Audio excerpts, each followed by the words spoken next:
Bonjour à tous, bonjour au monde, dépendamment de l'endroit où vous nous regardez. Bienvenue à ceux qui nous regardent en direct et à ceux qui vont nous regarder en différé. Nous sommes aujourd'hui le jour 7 de notre challenge Go Round 90 jours pour réussir, qui le jour où nous allons faire comme une revue de la semaine, la première semaine de notre challenge. Pour ceux qui ne me connaissent pas, je suis Jules, entrepreneur digital. Je réside dans la province du Québec au Canada. Je suis marié, père de 4 merveilleux enfants. Nous avons commencé notre challenge il y a exactement 7 jours. Et aujourd'hui, nous allons faire comme une revue de ce que nous avons fait tout au long de ces jours-ci. Cela voudrait dire ici qu'on essaie de prendre le recul pour examiner ce que nous avons fait au cours de la semaine, pour examiner les expériences, les leçons apprises et les insights qu'on a pu avoir. Et avec cela, cela implique une réflexion sur ce qui a bien été, ce qui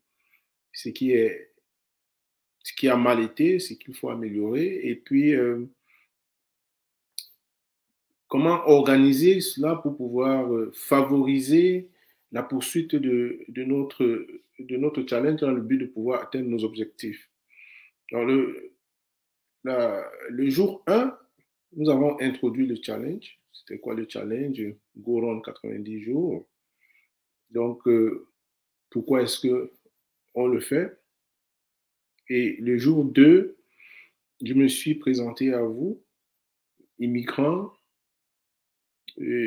marié, père de 4 merveilleux enfants, propriétaire d'entreprise en ligne. Et je vous ai parlé de l'importance que la famille a pour moi.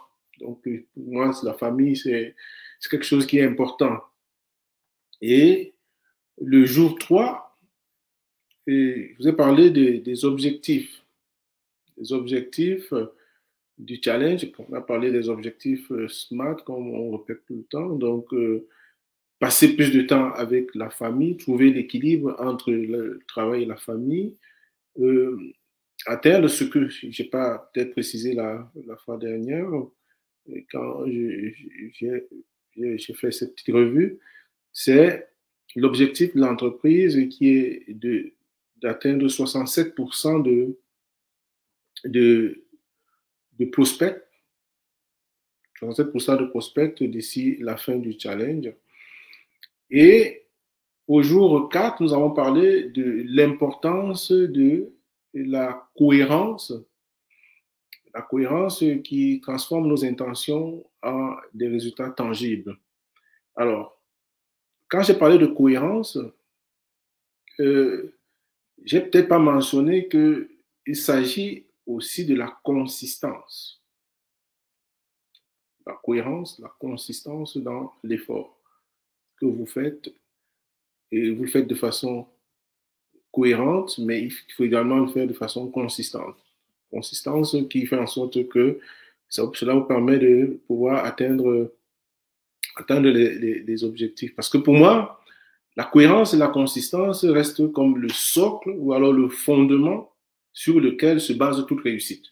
Donc, forcément, vous avez besoin de cela. Alors, le jour qui suivait, donc là, on était le 5e jour, oui. Le 5e jour, nous avons parlé de il s'agissait de mes favoris pour la motivation. Favoris pour la motivation, c'est un duo qui était la persévérance et puis le mindset positif. Donc, qui sont le duo ultime pour le succès. Nous avons parlé de cela. Et puis, après, là, j'ai parlé de ma motivation matinale. Ma motivation matinale, c'est qui, moi, me motive matinalement. Donc, les habitudes qu'on a. On a parlé de la méditation. Enfin, ce qui me concerne, j'ai parlé de la méditation, de la planification de la journée, de l'exercice physique pour pouvoir, qui favorise la circulation du sang, mais qui aide également pour la concentration et puis qui force forcément, euh, qui, qui amène à la maximisation ou à l'optimisation de la production et la maximisation du temps. Donc, c'est sur ces éléments-là que nous avons travaillé. Et puis, euh, le septième jour, comme on va souvent faire tout au long de ce challenge, ce sera un jour où on va faire comme une revue de la semaine. Une revue de la semaine pour voir quelles sont les avancées qu'on a fait, quels sont les enseignements qu'on qu'on retient, qu'est-ce qui a bien été, qu'est-ce qui a été moins.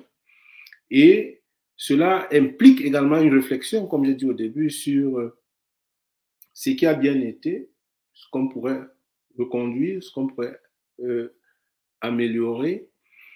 Et puis, bien entendu, euh, tout ça, c'est dans le but de favoriser l'atteinte des objectifs que nous sommes fixés dans les 90 prochains jours. Donc, ça, c'est un exercice que nous allons faire toutes les, toutes les fins de semaine. Donc, au septième jour de chaque semaine, on va essayer de faire une pause et puis on va essayer de voir les insights, ce qui a été, ce qui a bien été, ce qui l'a été moins. Et puis à ce moment-là, on va ajuster, on va dire ça comme ça, ajuster les façons de faire dans le but de pouvoir atteindre nos objectifs. L'objectif SMART, comme on a dit, qui est pour nous, comme moi j'ai fixé pour moi, donc le 67% de prospects pour l'entreprise, trouver un équilibre entre la, la vie de famille et puis le travail, avoir cette flexibilité de pouvoir passer plus de temps avec la famille. Donc, à partir de demain, nous allons aborder effectivement le volet entreprise qui est important. Donc, on va aborder ce volet-là et puis voir tout ce qui est autour. Donc, c'est ce que je voulais partager avec vous aujourd'hui, ce jour de revue de la semaine. Et pour, enfin, il y a certaines améliorations qu'il y a à faire, donc je ne vais pas forcément le dire ici. Et on va, on va modifier cela. Et puis, voilà, c'est ce que je voulais partager avec vous aujourd'hui. Je vous souhaite un très bon début de semaine et puis portez-vous bien. Merci.